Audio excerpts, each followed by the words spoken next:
ఆవకాయ ఆంజనేయ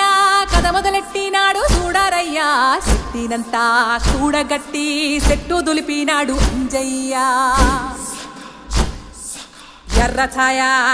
ఛాయ కోతి అవతార వెంటమాయ కత్తి సేత పట్టకుండా కాయ కోసినాడు కపిలయ్య